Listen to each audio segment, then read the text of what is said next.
Popularitas Presiden Soekarno tiada dua. Sekalipun telah wafat, gaung kebesarannya menyeruak ke seluruh pelosok negeri. Imbasnya kemana-mana. Segala barang yang pernah digunakan Bung Karno jadi buruan kolektor. Konon, barang peninggalan Bung Karno sama mahalnya seperti milik Napoleon Bonaparte.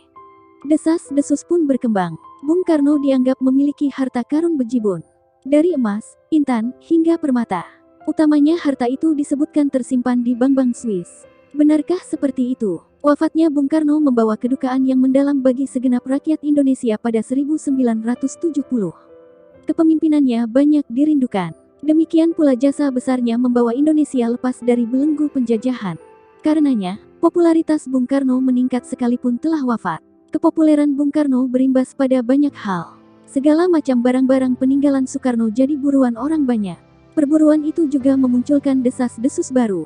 Orang-orang mulai termakan dengan kabar angin bahwa sang proklamator memiliki harta karun yang bejibun. Nilai-nilai pun ditaksir mencapai 55 triliun rupiah.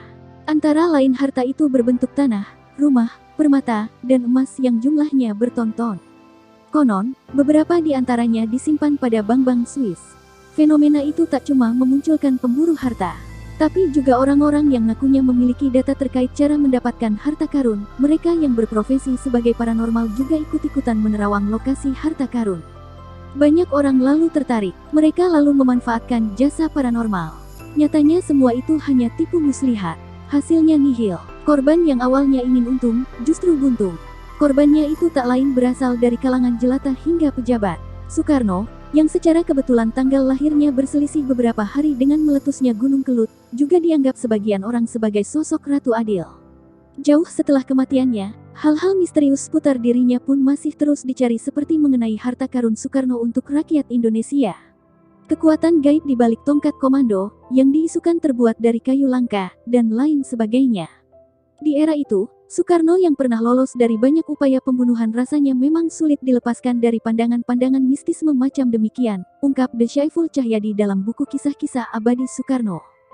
Narasi adanya harta karun Bung Karno yang jumlahnya bejibun dapat dipastikan adalah tidak benar. Bung Karno sendiri ketika menjabat orang nomor 1 Indonesia kantongnya acap kali tipis. Ia hanya menerima $220 AS per bulan. Jumlah segitu jelas tak cukup untuk memenuhi kebutuhan keluarganya. Bahkan, kurang. Ia pun menyamakan kondisi keuangannya selama jadi presiden tak ubahnya seperti zaman berjuang di Bandung. Bedanya kala itu Bung Karno banyak dibantu oleh istrinya, Inggit Garnasih.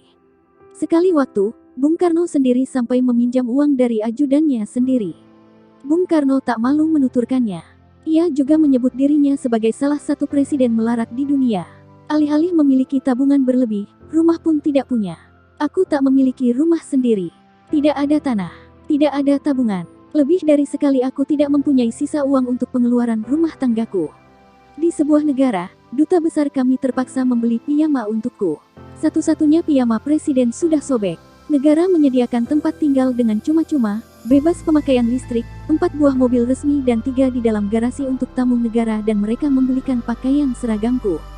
Petik 2. Tetapi akulah satu-satunya presiden di dunia yang tidak punya rumah sendiri.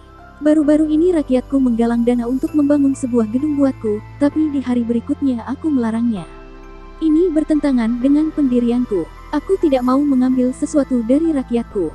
Aku justru ingin memberi mereka. Cerita Bung Karno sebagaimana ditulis Cindy Adams dalam buku Bung Karno, Penyambung Lidah Rakyat Indonesia 1965. Sejarawan Ong Hok Ham juga menepis anggapan adanya harta karun Soekarno. Ia mengambil contoh dari kerajaan yang pernah menguasai tanah Jawa, Mataram Islam. Kerajaan itu diisukan memiliki harta karun yang bejibun. Fakta di lapangan justru sebaliknya. Sistem perpajakan yang dijalankan Mataram Islam tak pernah sempurna. Mataram Islam sendiri tak dapat melunasi hutang-hutangnya kepada maskapai dagang Belanda, VOC. Kondisi itu tak jauh beda dengan kondisi harta karun Bung Karno. Andai kata harta karun itu ada maka Soekarno tentu dapat menjadi juru selamat Indonesia keluar dari resesi ekonomi 1960-an. Lagi pula, jabatannya sebagai presiden takkan lengser dengan banyaknya harta karun itu. Namun, pada kenyataannya, harta karun itu memang benar-benar tidak ada. Sekalipun ada, boleh jadi satu-satunya harta karun yang dimiliki oleh Bung Karno bukan emas. Apalagi permata. Harta itu adalah kemerdekaan Indonesia.